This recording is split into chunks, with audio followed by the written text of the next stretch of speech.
नफरत की इतनी गहरी खाई को कैसे भरा जा सकता है? ये सिर्फ बड़े बड़े सवाल नहीं है, बल्कि किसी भी देश के सामने ये सबसे बड़ी चुनौती हो सकती है। और जानते हैं इसका जवाब अक्सर कहाँ मिलता है? एक दस्तावेज में, जिसे हम संविधान कहते हैं। चलिए इस कहानी को समझने के लिए थोड़ा पीछे चलते हैं, रंगभेद के दौर के दक्षिण अफ्रीका में। जरा इन शब्दों पे गौर कीजिए।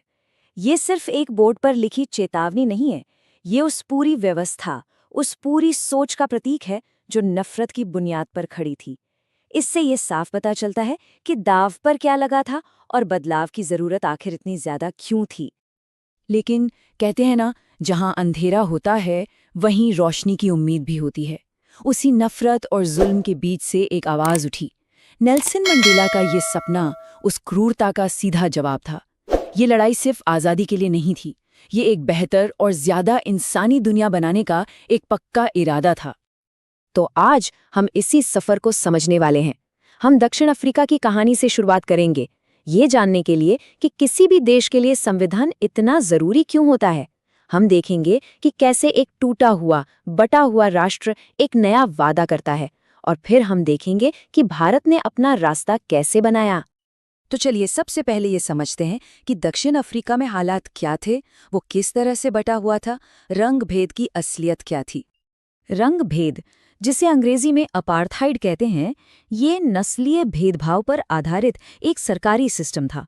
मतलब वहाँ के गोरे यूरोपियन लोगों ने वहाँ की मूल अश्वेत आबादी पर इसे जबरदस्ती लागू किया था।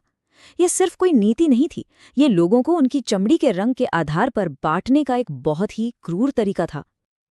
और ये भेदभाव सिर्फ कागजों पर नहीं था, ये लोगों की रोज की जिंदगी में जहर की तरह घुला हुआ था। सोचकर देखिए, ट्रेनें अलग, बसें अलग, होटल और अस्पताल अलग, यहाँ तक कि स्कूल, कॉलेज, सिनेमा घर और समंदर के किनारे भी बटे हुए थे।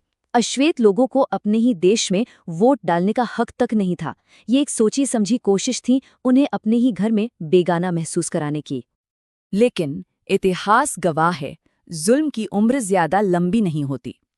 तो चलिए अब देखते हैं कि ये सब कैसे बदला और कैसे इतने लंबे संघर्ष के बाद एक नए संविधान का जन्म हुआ। ये कोई रातों रात हुआ चमत्कार नहीं था, ये दशकों का संघर्ष था, पीढ़ियों की कुर्बानी थी।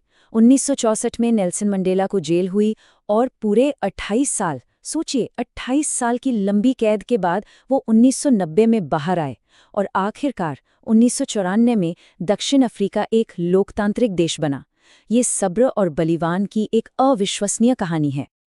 आज़ादी मिलना तो एक बात थी, लेकिन असली चुनौती तो अब शुरू हुई थी। जालिम और मजलूम दोनों को अब एक ही देश में बराबरी से रहना था। ये सिर्फ तब हो सकता था जब दोनों पक्ष एक दूसरे पर भरोसा करने का जोखिम उठाते। ये वाकई में एक असाधारण समझौता था, एक दूसरे की अच्छाई पर विश्वास करना। और इसी असाधारण समझौते से एक बहुत ही खूबसूरत विचार का जन्म हुआ, इंद्रधनुषी राष्ट्र का। मतलब एक ऐसा देश जहां इंद्रधनुष के अलग अलग रंगों की तरह अलग अलग नस्ल के लोग एक साथ मिलकर एक खूबसूरत तस्वीर बनाए।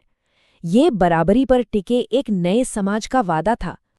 दक्षिण अफ्रीका की ये कहानी हमें एक बहुत जरूरी सवाल पर लाकर खड़ा करती है। आखिर किसी भी देश को एक संविधान, एक रूल बुक की जरूरत क्यों पड़ती है? ये किसी भी समाज के लिए एक ब्लूप्रिंट, एक खाके की तरह कैसे काम करता है? बहुत ही आसान शब्दों में कहें तो संविधान नियमों की एक ऐसी किताब है जिस पर देश में रहने वाले सब लोग सहमत होते हैं। ये देश का सबसे बड़ा कानून है, सुप्रीम लॉ। यही तय करता है कि सरकार और आम लोगों का रिश्ता कैसा होगा। इसके ना मोटे तौर पर 4 बड़े काम होते हैं। सबसे पहला, ये लोगों में एक दूसरे के प्रति भरोसा जगाता है ताकि सब साथ रह सके। दूसरा, ये बताता है कि सरकार कैसे बनेगी और फैसले लेने की ताकत किसके पास होगी। तीसरा, ये सरकार की ताकत पर लगाम लगाता है, उसे निरंकुश होने से रोकता है और नागरिकों के अधिकारों की गारंटी देता है। और चौथा, ये बताता है कि हम सब मिलकर कैसा देश बनाना चाहते हैं, हमारे साझा सपने क्या हैं। तो ये सिर्फ नियम नहीं है, ये एक वादा है। और यही सिद्धांत, यही जरूरत हमें भारत की कहानी तक ले आती है। भारत का सफर दक्षिण अफ्रीका से बहुत अलग था, लेकिन मंजिल वही थी, एक ऐसा संविधान बनाना जो इस विशाल और विविध देश को एक धागे में पिरो सके। दोनों देशों के सामने चुनौतियां पहाड़ जैसी थीं, बस उनका रूप अलग अलग था। एक तरफ साउथ अफ्रीका था, जिसे नस्लीय नफरत की सदियों पुरानी गहरी खाई को पाटना था। दूसरी तरफ था भारत, जिसे धर्म के नाम पर हुए बंटवारे के भयानक जख्मों के बीच सैकड़ों भाषाओं, धर्मों और संस्कृतियों को एक राष्ट्र के रूप में जोड़ना था। 10 लाख, ये सिर्फ एक आंकड़ा नहीं है। ये उन लाखों परिवारों की कहानी है जो उस बंटवारे की आग में जल गए। ऐसे भयानक दर्द और अविश्वास के माहौल में हमारे संविधान निर्माताओं को एक ऐसे भविष्य की नींव रखनी थी जिसमें ऐसा दोबारा कभी ना हो। तो भले ही दोनों देशों के रास्ते अलग थे, इतिहास अलग था, लेकिन मंजिल एक ही थी। दोनों को एक ऐसे बुनियादी दस्तावेज की जरूरत थी जो हर नागरिक को उसके अधिकार दे और एक साझे बेहतर भविष्य की गारंटी दे। और वो दस्तावेज था संविधान। पर एक संविधान सिर्फ कुछ नियम कानूनों का पुलिंदा नहीं होता, ये उससे कई बढ़कर है। ये एक जीता जागता दस्तावेज है जो भविष्य के लिए एक वादा है। नेल्सन मंडेला के ये शब्द इस बात को कितनी खूबसूरती से समझाते हैं।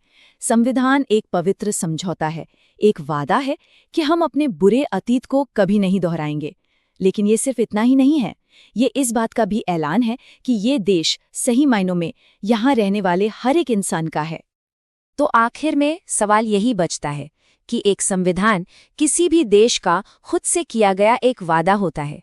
हमारे देश के इस वादे के दिल में क्या है, ये सोचने